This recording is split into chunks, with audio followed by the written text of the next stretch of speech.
It's a tempo plenty to start things off. Top card goes to the bottom, round number 7 underway. Wijaya will draw a card. Sandsep Citadel's where he'll start. He'll pass things back over to Lapping.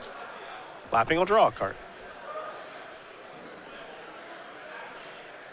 So he's got a Temple of Enlightenment and a Windswept Heath over there. 4x Elspeth Suns champion. He's not messing around. Not 1, 4. He'll sacrifice his Windswept Heath very quickly while Lapping. Figure out what land he wants to search up. Plains are, or forest, excuse me, are the options. He'll go with a forest.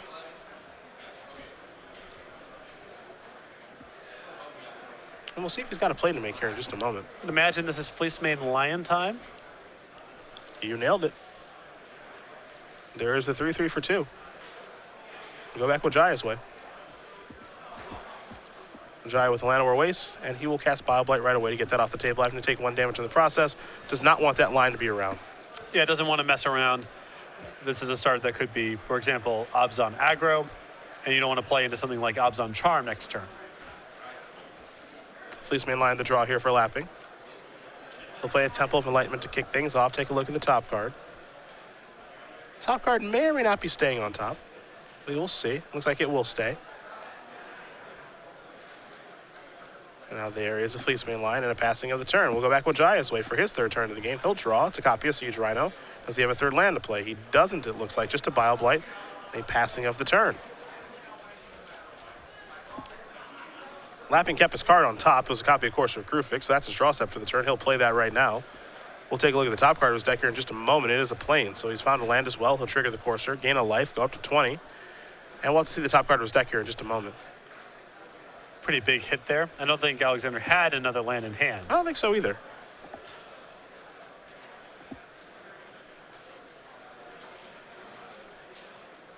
We'll pass the turn back. We will get that top card turned over, and there is a copy of And Hostilities.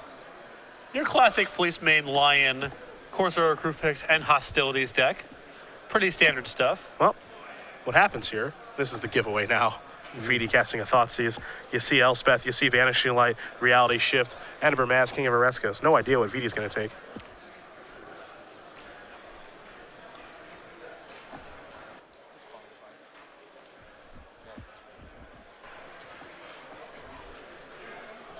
See if Vidi wants to maybe take the unfamiliar bird here with Reality Shift. Don't see this one a lot in Standard. I think it'll make its way into things eventually. Pongify, other cards like that have just seen play over time. It's not exactly Pongify, obviously, but cards like this have seen play before. Yeah, it's flexible. You know, it's good at removing a huge thing on the other side of the table, fizzling removal spells on your side. It is interesting to note it does exile the creature, doesn't destroy, as we've seen with effects like that before. Elspeth, the top card. Here comes Courser for 2. Wijaya down to 14, pass the turn back. Still on the hunt for lands is Vidi.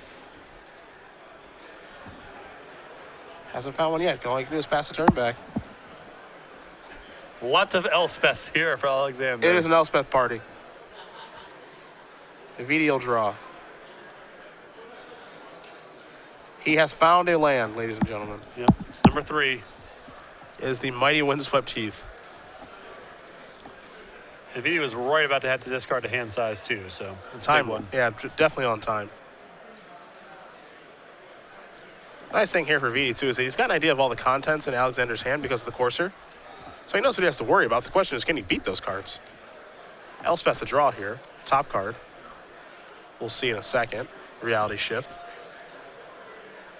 And Wijaya is going to sacrifice his Windswept Heath. Looks like he stopped his opponent in the draw step. Perhaps a Hero's Downfall headed that way. To which I believe Alexander will respond with Reality Shift. Oh, one can only hope. That 2/2 is on the house. There is a forest.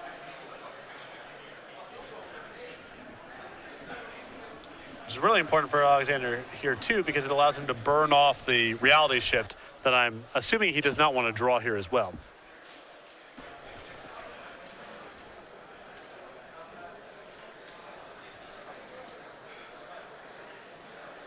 There's Hero's Downfall, which I will have to take 1 to cast it. Reality Shift will occur. Huzzah. And now it's time to manifest.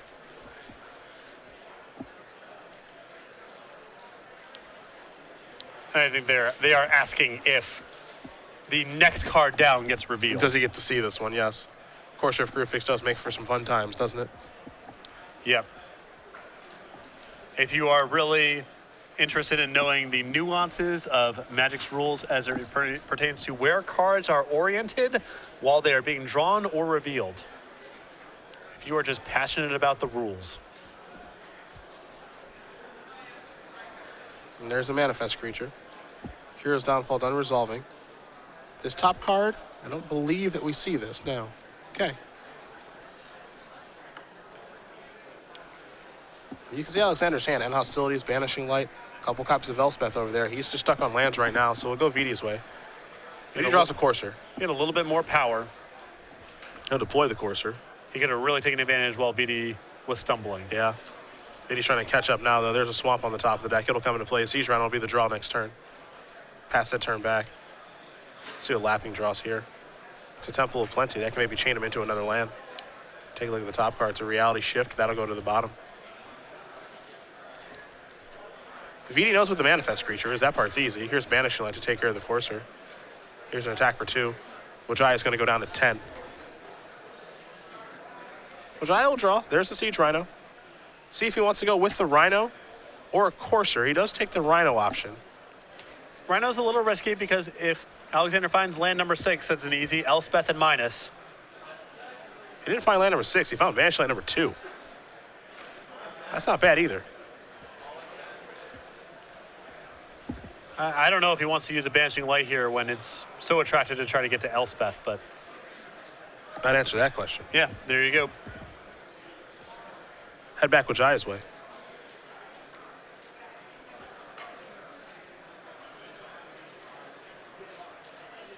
Take a draw step. Read those bones.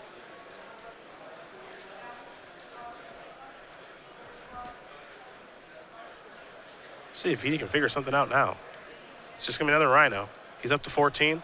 Lapping's down to 14. Tie game all of a sudden. Both players just fumbling and stumbling around, though. These Rhino triggers do give Vidi some breathing space here. Hopefully he can chain together some lands and start getting to his own expensive stuff. Well, Alexander would prefer for that not to happen, so he'll untap. He can see if he can find land number 6 again. How about a Fleeceman line instead?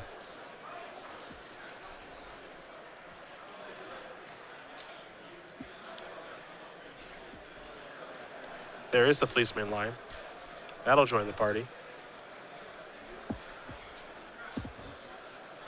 And we head back Wijaya's way. He'll draw a copy of Elspeth. Everybody's got Elspeth. Yep. And now this is a tricky spot for Vidi because if he taps out for his Courser, that's a window for Alexander to go monstrous with Fleeceman line. And he already knows about the end hostilities in hand. So it's sort of an awkward spot here for Vidi. Little trample damage here. Lapping will take 2. Looks like Vidi wants to go the Abzan Charm route. Get that Fleeceman line off the table. Pass the turn back. Lapping will draw. There's land number 6. It's a Windswept Heath. Now he's going to rain down some Elspeths. Yep, he's got 3 to work with here, so he can be very aggressive in minusing or even risking Elspeth inside of combat. Looks like he's just going to play Elspeth, minus it very quickly. No real surprise there. See if Wijaya can find a way to work through all of these Elspeths. It's going to be pretty tough, especially with his land situation. And he knows that he can't just, cast Hero's Downfall and be done with it because there's so many that he saw if those Courser reveals. Now, he does have 2 copies of Hero's Downfall in hand. That's not so bad. Let's see what this will net. Perhaps it's time to read the bones. It is. So Vidi's going to lose 2, get the opportunity to scry 2, and then, of course, draw 2. Urborg among the cards he's looking at right now, so that can be a land if you'd like it to be. He immediately takes those cards. And now here's Seder Wayfinder.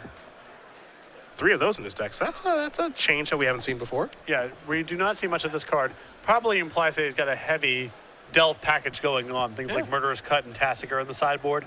Yeah, 1 main deck Tassiger, 2 copies of Murderous Cut. Yep. A little bit of a different take. Feels very Gerard-esque.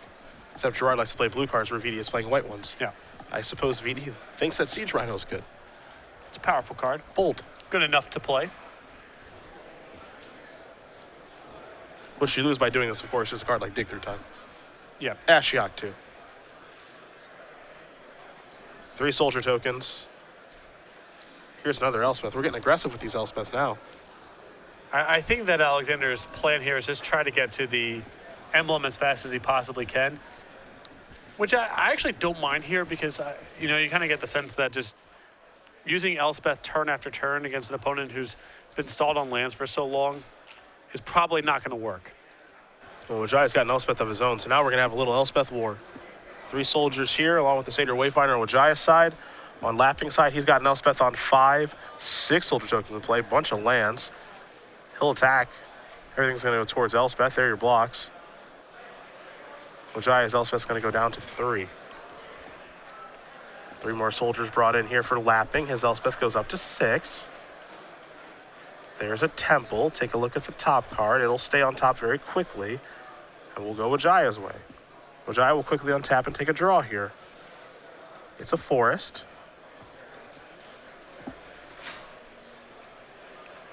You get the sense that VD has the resources in hand to turn the corner here. Feels that way. He can downfall, he can produce a blocker, he has an answer to the next Elspeth, and plenty of leftovers to work with in the event that Alexander is forced to cast End Hostilities.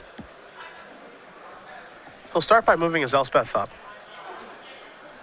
3 soldier tokens in. Elspeth goes up to 4.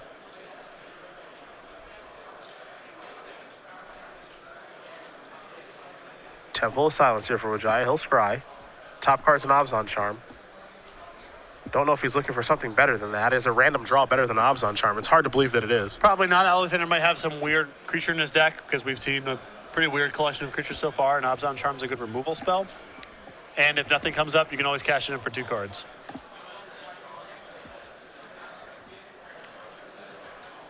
Looks like it's time for Hero's Downfall to get Elspeth off the table, and it is. I'll keep in mind as well, Wijaya does have 2 copies of End Hostilities in his deck, so if we get to a situation where he needs to reset things, both players have access to that as well. Yeah. There are the blocks. Elspeth moves down to 2. Wijaya already ready to give him the 3 soldier tokens if he wants them. There is that Elspeth. The elevator goes up. 3 soldier tokens.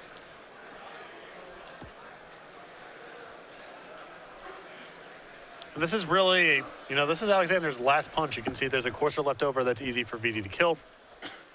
The 3 Elspeths down, so only 1 left in the list. And not that much power really left over. There's the 4 copies of Soul of Theros, I suppose. Yeah, VD's made a nice, pretty nice comeback here. Oh, for sure. Siege Rhino, of course, buying him some time. There's Courser, top card.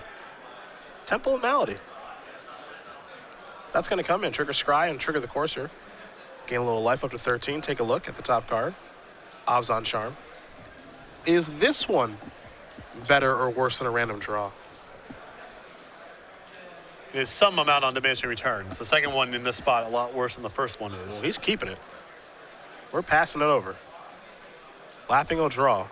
Copy of Temple of Plenty. There's a Courser. Take a look at the top card. It's a Windswept Teeth. That'll come into play. Trigger the Courser, gain a life. Up to 12 goes Alexander. Top card is the 4th Elspeth. If the first 3 couldn't do it, can the 4th one? I think it's going to be tough. VD just has, he's up so many cards at this point. Obzon Specialty. And he's got his own Elspeth as well.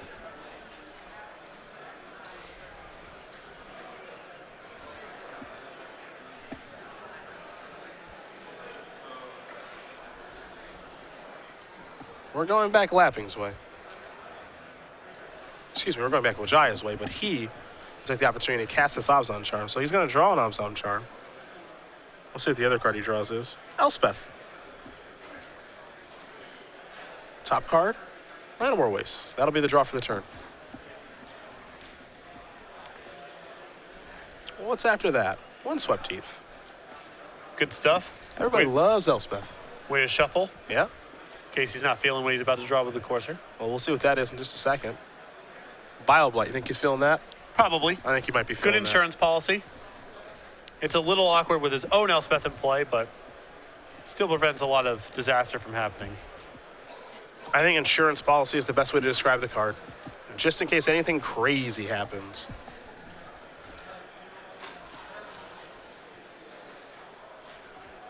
Vidi looking maybe getting to the red zone, feeling a little frisky.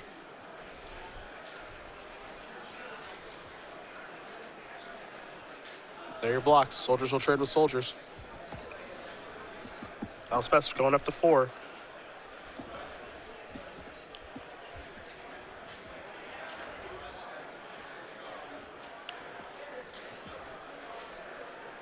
In any case, he doesn't have to make a decision right now on one round. He wants BioBlight. You can allow Alexander to take his turn, and then if he's feeling it, shuffle before he draws, or he can just take it as a draw step. Oh, but of course. Just some of the control that Fetch Lance plus Courser gives you as a player. It's a lot of subtle advantage, a lot of nickel and dime stuff, but it all adds up. On top of the deck for Alexander is a Banishing Light. There's Elspeth again. 4th one of the game here for Lapping, so I would recommend he doesn't draw another one. Good call. Might have to have a conversation. Good strategy.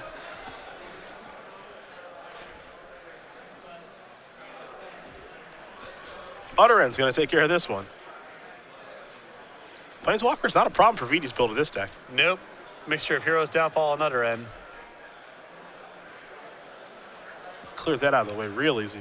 There was some concern when this card got previewed that it was going to be another Heroes Downfall. We were going to be playing in a, text boxes don't matter sort of format. 2 colors and 4 mana is a very different animal than 3 mana and 1 color. That said, this deck still has times of saying, I don't really care what you draw very much. I've got some clean answers no matter what. It does happen on occasion. Not as much as I think people may have.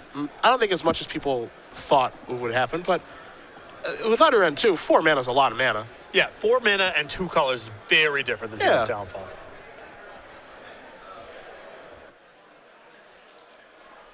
To me, that's just a good card. Right. That you can have be legal. Here's BioBlight. Take care of the Courser.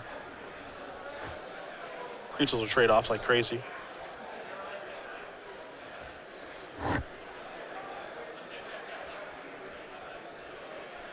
Wijaya's Elspeth, I have to imagine, going to be going up here in just a moment. I think so too. Yep. 3 more soldiers coming.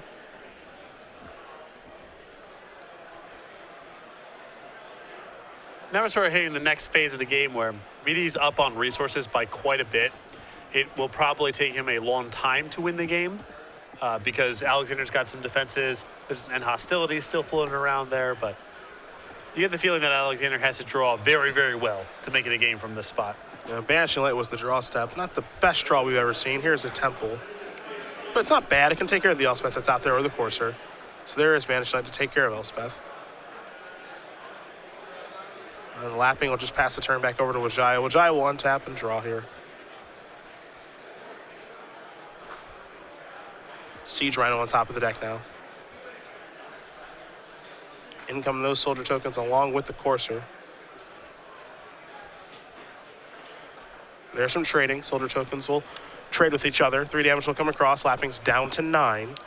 And because there was no chump block on the Courser, I think that's an indicator that Alex does not want to pull the trigger on hostilities just yet. Yeah. Which means that Vidi's probably going to try to do some other stuff, maybe draw some cards. Maybe playing Elspeth. Playing another Elspeth is great. Yep. Advance your board, and you don't care about end hostilities very much. There is the Elspeth. Tick it up. 3 soldiers. Kick it back over to the opponent. Siege Rhino on top of the deck here for Wijaya. Lapping will draw. Looks like another copy of Banishing Light. He'll use that. But now we're getting to the point here where Banishing Light taking Elspeth is obviously a good thing, but Vidi's getting his value too with the 3 soldiers. Yeah, it's just, you got an opponent who's solid on lands with a lot of card advantage in their deck.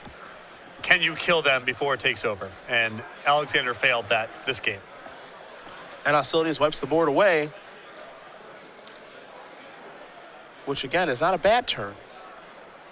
But Vidi's got all the cards now. There's a Siege Rhino.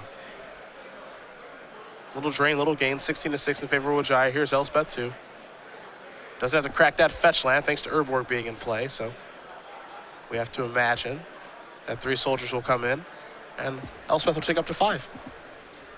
I think this may be the most Elspeths I've seen in a single game. It's not even close.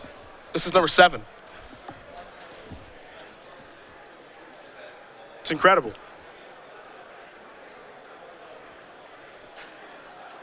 And there was once upon a time where if you played an Elspeth, the opponent just lost. Yep. It took 1. But the 7th one is going to get the job done. Vidianto Wijaya is going to win game number 1 here over Alexander Lapping. Obs on mid-range. Up a game here over Bant mid-range in a very Elspeth-laden affair. Yep. But Vidi had Heroes, Downfalls, and Utter Ends in his deck, which helped a lot. Alexander didn't have nearly the level of card advantage that Vidi did, so once Vidi was able to answer the Elspeths, Alexander had no real backup plan. Well, it is sideboard time, so we take a look at Alexander Lappings, and you have that in front of you, so I'll let you begin. 2 copies of Negate, 2 copies of Erase, a Deicide, a Bramaz, a Hornet Nest, 4 copies of Disdainful Stroke, 3 copies of Glare of Heresy, and a Pearl Lake Ancient. I really like Disdainful Stroke. I really like Glare of Heresy. I think the Pearl Lake Ancient is fine in this matchup, and I think the 2 copies of Negate as well. So some good options. Other side here, End Hostilities. 2 Glare of Heresies, 2 Thoughtseize, 2 Read the Bones, a Liliana Vest, a Garruk Apex Predator, and Utter End. 2 Rakshasa Death Dealers, 2 Drown Sorrows, and a Tassiger. I really like Tassiger. I like all the removal, and honestly, I like all the Planeswalkers too, and the Thoughtseizes. So a lot in BD sideboard for this matchup. The game's going to go on for so long that I basically like anything that draws cards, anything that's powerful, or anything that answers Alexander's play on a 1-for-1 basis. All those cards are good, and BD has a bunch of different options. A lot of really good options here for VD. I think the sideboard for VD gets a lot better than it does for Alexander. I agree. And I think this matchup is pretty solid for VD to begin with. Just because of Obzon Charm, Read the Bones, and Thoughtseize. That's a pretty big edge that VD has in the matchup. And we've seen Obzon do this to other mid-range decks before. Yes. In the battle mid-range decks, it seems as though Obzon is typically king due to all the cards that it can draw and how efficient its threats are. It's very hard to find a specific permanent to randomly beat them because of Heroes, Downfall, and Utter End. That covers a lot of your bases. And it's hard to outdraw them because they have access to Read the Bones and Obzon Charm. So it's a tough recipe for a lot of mid-range decks to handle. And you saw Alexander there. His deck had half beat down and half control over the course of the game. And Vidi was able to just sit back, draw some cards, and handle each wave of the deck. Well, my friends, Season 3 of the Open Series schedule we announced last week when we were in Houston. If you missed it, you'll see that we'll start things off in Charlotte for a Modern Grand Prix. Very excited about that. Charlotte, we had a great Grand Prix there a couple years back, attendance-wise. Modern, a very well-received format, as we know from the Grand Prix in Richmond last year, so very excited. Indianapolis, Baltimore, Chicago for the first time. Those will all be standard. That takes us through the middle of July. As we head further down the line, a standard Open Series in Richmond, a Modern in DC, standard Grand Prix in London, August 14th through 16th. We'll have more information for that coming down the line. On a Legacy Open Series in Charlotte, August 22nd and 23rd. And then the Season 3 Invitational in New Jersey, standard for the Open Series, standard and Legacy as the Invitational formats, end of August, 28th through 30th. Me, you, and Matthias Hung. And 1 fire alarm. At least. That's true. Maybe 2. Who even knows? We have a bit of a track record at this point. Now, when you and Matthias were staying in the room, Yep. that was in Jersey too, right? Correct. Nice. Nice. You know what? I give Jersey a lot of flack, but at least they keep it safe there. We're very up to code. The smallest thing. I think that's important. I think that's really important. The alternative is pretty bad. Gotta say, fire alarm going off kind of stinks. What's worse? Fire starts and alarm doesn't go off. That's right. That's much worse. That is worst case scenario. Right. So you know what? I give you a lot of flack, but at least your codes have been met. All the safety hazards are there. I would just prefer not to test them out when we go. Sure. Hopefully, everything will cooperate. It's like in school when you had to do a tornado drill. Did you have those in school? I did not come from a place where we had tornado drills. I had tornado drills in school where you had to sit underneath your desk at school, at which point I really began to question everything. Yep. Because how is that going to save me? I don't buy it. Well, I guess the risk is something collapses on you and being under your desk might protect your head from something. I don't know. I would actually just run home. That was my plan. That's a good recipe for getting swept up in the tornado. That's true. That's true. I'm not saying I thought it through very well. I'm just saying that was my plan. If the tornado ever came, everything that we had practiced, I would throw out the window and just start running to my parents' house. Wasn't that far away. I believed I could get there before the tornado. I'm surprised. I am really surprised that Cleveland has tornado drills. That surprises me. We call it, they're bluffs. Sure. See, because tornadoes definitely happen around Northeast and middle of Ohio. It's true. But we've had like tornado warnings and all that stuff. Never actually had one when I was growing up. Never happened ever. They're always bluffing. It's always a lie. But again, better safe than sorry. So that's fine. Spontaneous industrial accident drill. Totally understand Cleveland having some of those. I think for sure. Is that supposed to be an insult? No, I'm just saying I would totally understand if they had one of those. Okay. And we probably do. We had those. We had fire drills or whatever. Yeah, Yep. we had those. I think we had one other one in school too. But the tornado drill was always the worst one because whenever we had to do it, the teachers knew obviously, but they just sprung it on the students, and it's like, come on.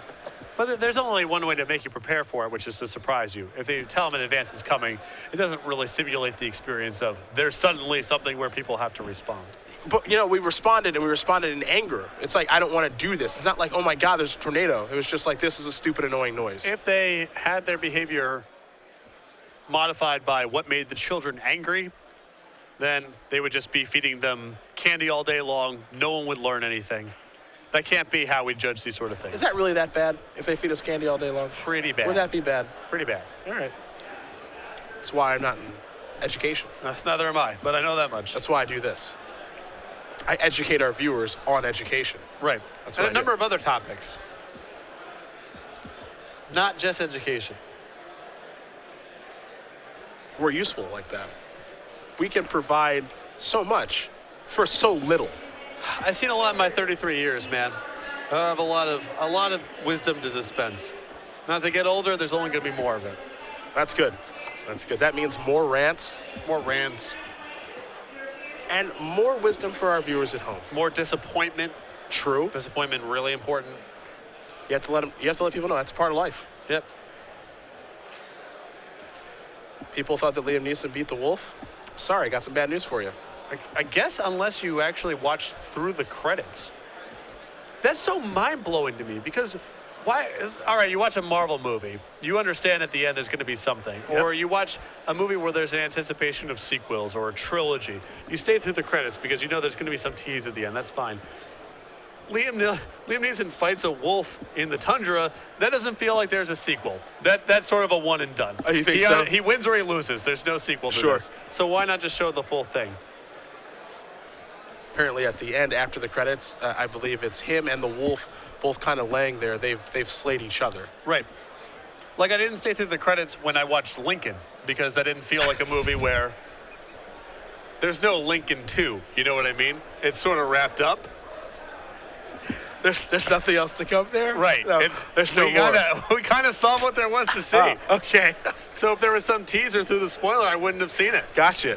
So Through the end credits, rather. Excuse me. don't stay after the credits for Lincoln. You're wasting your time. I assume so. You're not sure. You didn't do it. Didn't feel like a movie where there was going to be a sequel. Here is the thought seize. A fleece mane lion, a courser of crew fix, the big nest, the hornet's nest, another fleece mane lion, along with the planes and a windswept heath. Bringing in Hornet Nest against Obzon is ambitious, to say the least. Not sure I love it in this VD matchup. can play the game in such a way he doesn't really need to attack. He might have brought in sweepers. His deck plays with Bioblight. It's just hard for me to believe that this card's going to be very good in the games most of the time. I don't think it's ever going to do what you want it to do. Right. Most of the time when someone gets them with a hornet's nest, it involves Court of Calling, honestly. Or it's against a hyper-aggressive deck that can't afford to attack into it, and VD's deck is neither of these things. Fleece Mane Lion, the selection there for Wijaya. But the other Fleece Mane Lion will come down on turn 2 here for lapping. This is kind of the issue that a lot of mid-range decks have against Obzon. You can either try to beat them down fast before they can get their shop set up. That's a pretty good game plan. You can go way over the top with things like Ugin, for example, and try to overpower them that way. But if you try to meet Obzon in the middle, it's going to be really hard to win. They just play that game better than any other deck in Standard. Feels a lot like Jund in previous formats, too. If you try to go toe-to-toe with them instead of going over or under, you just couldn't beat Yeah, them. you gotta go underneath them or over them, but trying to collide in the middle, their cards are just so good for that kind of fight. Now, Lapping does have some really good cards in the matchup. A card like Solteros is really good against Obzon, but again, trying to fight on the same ground as this deck seems very difficult to do. And just Alexander has these draw steps that don't line up the right way. He has a handful of creatures, and then he draws and hostilities, for example. And he's got to try to maneuver the game in such a place where all this lines up, and that's really hard to do. Well, course serve crew fix action here for lapping. Top card's a Temple of Plenty. Vidianto with just a windswept teeth and passing the turn back. So Temple of Plenty is the draw. Disdainful stroke on top of the deck. There's a Temple. Looks like we might leave that on top. That could be a good draw. Here's an attack for 5. Wijaya's already down to 9. He's under the gun here. Yep, this is the good draw here from Alexander, which is just having a curve of creatures backed up by some counter spells. That could be a winning recipe. VD might play a Temple. Yep, he will. Top card. Stays on top.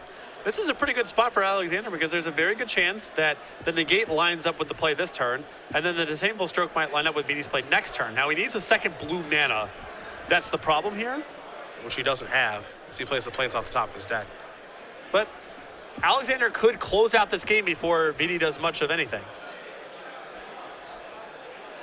Lapping refusing to activate the monstrosity on Fleeceman line. Wants to leave the counter magic up, which I will draw. It's a copy of Llanowar Waste. Vita's in a real rock and a hard place right now.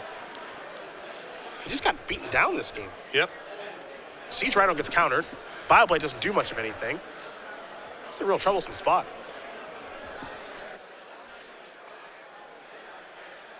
I suppose he can Thought Seize. I don't think he has enough color mana to Thought Seize, take the copy of Disdainful Stroke, resolve Siege Rhino, and gum up the works. I think he has too many pain lands in play. He has a Windswept Heath. He has a Llanowar Waste. I just don't think he can do it. Temple of Mystery is the draw. Temple of Mystery is on top. Play that one off the top of the deck. Gain a life with the Corsair. We'll scry here. Soul of Theros. That was probably staying. Here's the attack. Wijaya gonna hope for a mistake here, and he can't do anything to get out of this. Yeah, and that's, you saw a winning recipe there from Alexander, which is go underneath. Had a quick curve of creatures, some counter spells to back it up. BD's draw was not that smooth, and now we're going on to game 3. Yeah. That's in stark contrast to game 1, where Alexander was drawing half of column A, half of column B, and couldn't convert it into a winning recipe. Well, a winning recipe is what he found there for game number 2, which means we're heading to game number 3 in just a moment. We'll talk about season 4 of the Open Series. We announced, again, season 3 and season 4 last week in Houston. Talked about season 3 after game 1. We'll talk about season 4 right now. Yeah, it starts in September with a Modern Open in Cincinnati, Standard in Worcester, a Standard Open Series in Milwaukee. Then we go back to Indianapolis, October 3rd and the 4th. Very excited to go back to that city as always. Atlanta for the first time in 2015, October 10th and 11th. That will be Standard. Legacy in St. Louis 2 weeks later. A Modern Open in Dallas. Standard Open back in Philadelphia, November 7th and 8th. A limited Grand Prix in Atlanta, November 13th through 15th. A Legacy Open Series in New Jersey, which should be huge. Standard Open in Denver. Haven't been to Denver in a very long time. We're coming December 5th and 6th. The Season 4 Invitational, once again in Seattle, December 11th through 13th. Standard for the Open Series. Standard and Modern as the Invitational format. Me, you, Matthias in the booth. And then, of course, to close out the year, the Players' Championship in Roanoke, Virginia, December 19th and 20th. Some people very happy that you did not spoil the ending of Lincoln. So thank you. Yeah. That really means a lot. It is a bit of a cliffhanger, but many people do know how it ends. I, for one, do not. So go take a watch of that movie. Daniel Day-Lewis, I believe, the actor. A master. Yeah, he's really good. A master at his He's craft. really good. See, unlike Liam Neeson, Daniel Day-Lewis does not accept every role. I know, he's selective. He picks and chooses what he will destroy. Artistic credibility. Well, okay, if you were an actor, what would you do? Would you just take all the roles as much as you can, Channing Tatum style, and get that money? Or you kind of selectively choose what you want to do? I don't know, because I've never been presented with that kind of money in my life, so I don't know what it would do to me or my perception of what I should be doing with my time. Sure. I would like to think that I would be selective. Because just, being one of the voice actors in the Chipmunks movie or whatever these people have to do to make ends meet, that would really be depressing. I would like to be selective. A male stripper in Magic Mike? That'd be fine. Yeah? That's actually not too bad. There's just some other roles that I would like to not participate. Have you seen Channing Tatum in G.I. Joe? It could be you. First, I don't know who that is. Second, absolutely not. It's good. That's good. G.I. Joe? It's hard to watch. No. If you enjoyed the movie, if you enjoyed the G.I. Joes as a kid, I did. then stay away. It's a disgrace. There's no ending to ruin here. It's just a very bad movie. Yeah. That's all. I think I would just go off. I would just accept all rules, no matter what they are. You strike me as the type. Just kind of going off. You know, the Black Eyed Peas of movies. That's what I would do. Where the Black Eyed Peas are just like, yeah, we're just going to keep cranking out records. Who even cares? The Kevin Hart. Yes, exactly. The Dane Cook. Yeah.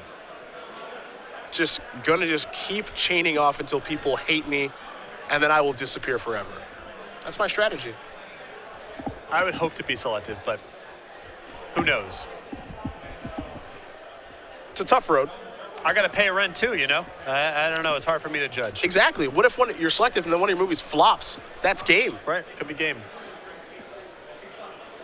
Sandstep Citadel to start here for Vidi. A Temple of Plenty to start here for Alexander. Then I had to do some mixture of off-Broadway shows and take a job at Starbucks and whatever. Could be rough. It does seem really difficult. Could be rough. A swamp there for Vidi. That's a second land. Lapping with a flooded strand. And now a Fleeceman line. See if Vidi has the answer to this. This card caused a lot of trouble in the second game.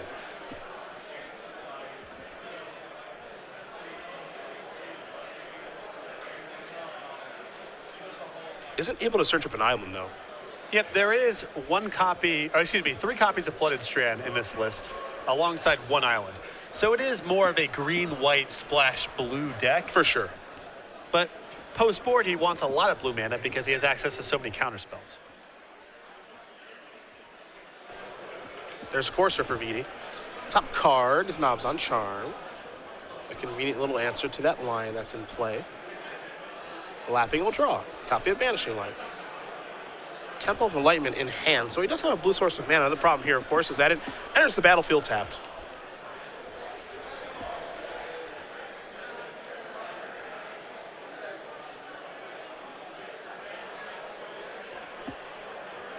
No real great attacks here for Alexander, so he's just going to play another Fleeceman line and hope that his opponent does not have Bile-Blight.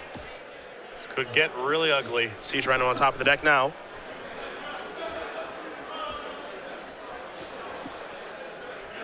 The window is certainly open here for Wijaya for a real beating. I think that play from Alexander is totally fine. I don't think he can just say go there with a Fleeceman line in his hand. It's just not worth that much. So he is risking the Bile-Blight here, but I think it's a good risk. I think it's a good risk, too. There's Llanowar Waste. That'll trigger the Courser. He's just got to be aggressive. Yes. He really has no choice. There's a Siege Rhino. Fud. Tough to be aggressive through that thing. Maximum tonnage. Little gain, a little drain.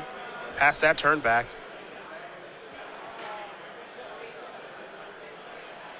Lapping will draw planes.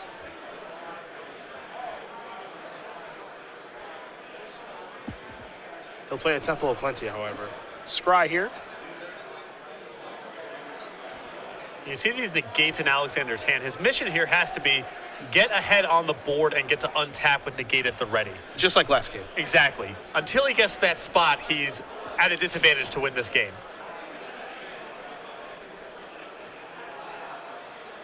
Here's 3 mana. Looks like it might be time to banish some light. It is. So Siege Rhino's gone. This does allow him to attack with both Feastmanes if he'd like, since either one would die, but he's just going to hold the brakes here. Top card's a Forest. Interesting to hold back on either. I think Alexander is happy to trade 3 damage to Vidi to risk 2 damage on the way back. He's just got to be the aggressor, I think. Yeah. Thoughts he's on top of the deck now.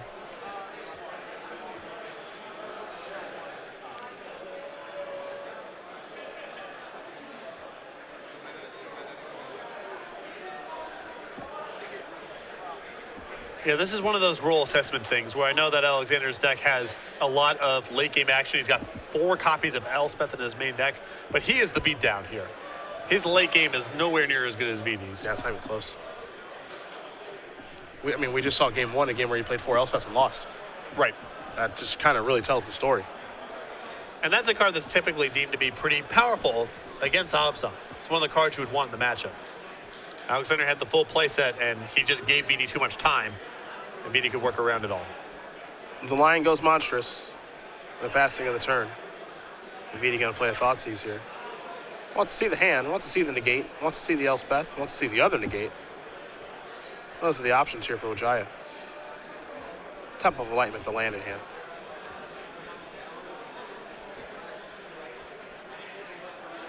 So Wijaya will record the contents, of course take 2 for casting the Thoughtseize, and select a card here. Now that he knows about the counterspell, so he can play around them accordingly. Yeah, now it's just a question of, does Elspeth matter? If Vidi doesn't have an immediate answer, that probably goes.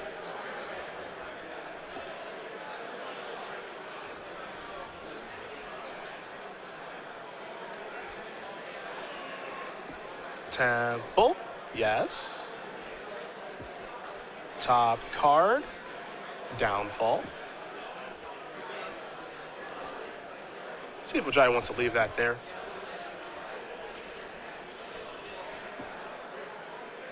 Well, the problem is now if he wants to tap out for that other Rhino, Alexander gets an opportunity to go monsters with the other Fleetsmith line, and then those pieces of spot removal just don't matter very much. Looks like he's going to go with Murder's Cut. Get the other line off the table. Pass the turn back while the shields were down. Yeah, it's his last window to do that. You know, you're playing against a guy with multiple negates in his hand, on top of a Fleetsmith line about to go monstrous, so you got to use your removal in that spot. Temple of Enlightenment leaves the top card on top for Alexander very quickly. His draw step for the turn was Banishing Light to go along with those 2 negates. Fleetsmith line a 4/4 currently due to Monstrosity. It'll be tough to get that thing off the table. Wijaya going to very quickly draw his card, put a Windswept Teeth in thanks to the Courser. Windswept Teeth on top of the deck. Surprised not to see a Banishing Light last turn from Alexander on the Siege Rhino. I understand Vidi's got some higher impact targets in the deck, but you could have cast it, still left up negate, still gotten in a good attack, and I just don't know what is the long-term plan here otherwise. There's the plains off the Heath. So we'll see a new top card here for Courser in just a moment. Though I agree with your assessment there. What is the game plan otherwise? Yes, this monstrous Fleetsmith line is annoying for Vidi, certainly, but it's not like he can't win the game through this. A second Siege Rhino, and suddenly he's on the offensive. Well, speak of the devil. And it shall appear. There is a second Siege Rhino. Can't negate that. So some drain and gain as usual here with the Rhino. Wijaya with an Abzan Charm. Hero's Downfall in hand at the ready just in case anything goes too badly. Top card of the deck is End Hostilities. Now that would explain Alexander electing not to Banishing Light the Siege Rhino last turn. I agree. Totally fine play now.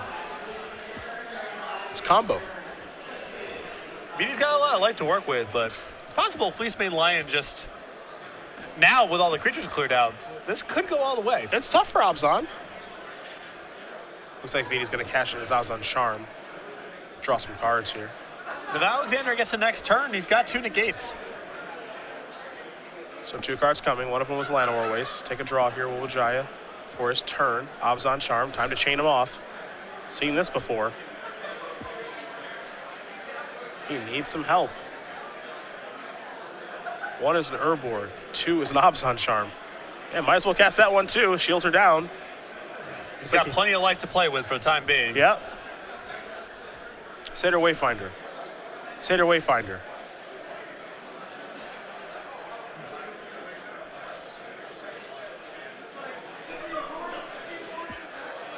Now there is the Wayfinder. Let's turn over some cards. Sandsep Citadel is what he gets to take. Thoughtseize, Courser, and Abzan Charm will go to the bin. 2 of those Abzan Charms cost 3 life because he had to use a Pain Land for them in addition to the 2 life it cost to actually cast them.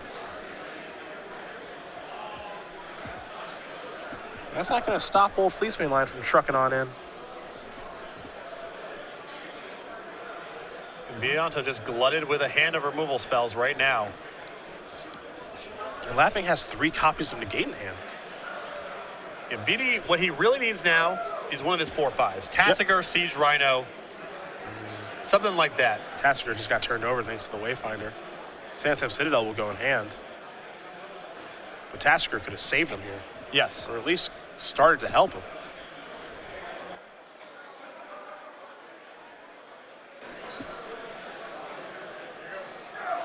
There's a Citadel.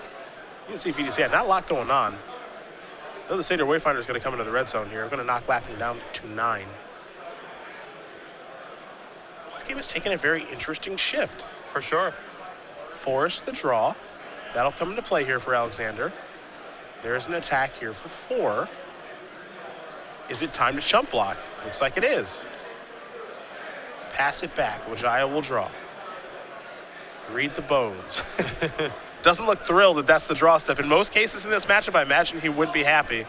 That Negate will take care of that. Pass that turn back. I love the use of Negate right there from Alexander because he knows Alexander is also aware of the same fact. Vidi needs a 4/5, and he can't negate a 4/5. Yep. So he's got to keep him off of drawing cards at this point. Here's the attack. It looks like perhaps he may have passed the turn before attacking. Boy, that's tough. There's a Forest. Maybe playing a little too quickly was Lapping. Now he'll attack. There's your block. Draw the card, will Wijaya. Another land. Pass the turn back. Lapping will draw. There's a Courser. That'll resolve. Oof, disdainful stroke. That can corner 4/5. That's a big deal for Vidi. It's got to be this turn because now Tassic or Siege Rhino, those aren't draws next turn. There's Murderer's Cut to get that off the table. Turn that face down. Take a draw. It's an important draw. Elspeth. That gets negated just like every other spell. There's a land. Also gets countered by Disdainful Stroke. He's in a situation where he just has to cast these cards. Yeah. Yeah. I mean, he hopes that Alexander might be saving it for something else. Yeah. You got to at least try to resolve it. Mana is not a consideration. Disdainful Stroke's the draw. In for 4. Wijaya goes down to 4. He gets one more draw step here. It's a copy of Temple of Malady. There's the hand, and that's going to do it. Alexander Lapping's going to win this game and this match here over Vidianto Wijaya. 2-1. Bat mid-range will take care of Abzan mid-range in what feels like a little bit of an upset. That did, though, you can see a very classic mid-range style of building the deck there, where Alexander is kind of doing a mixture of things game 1, hoping that his cards line up the right way. Post-board, he gets to convert his deck into something much more specific. He was able to turn into a deck with a pretty good curve of creatures, backed up by counter spells. Much better game plan than what we saw out of him out of game 1. Impressive win. This Bat mid-range deck, obviously a brew. 6-1. Yes, and after game 1, I was not that impressed. No, me either. But post-board, a game plan of that curve of creatures, especially Fleecemane line, backed up with counter spells, still having end hostilities in the deck, so if you ever go monstrous with Fleecemane Lion, that's a devastating 1-2 punch. We saw that in game 3. I did not expect Lapping to get the job done, especially after sideboard. Vidi's deck gets so good.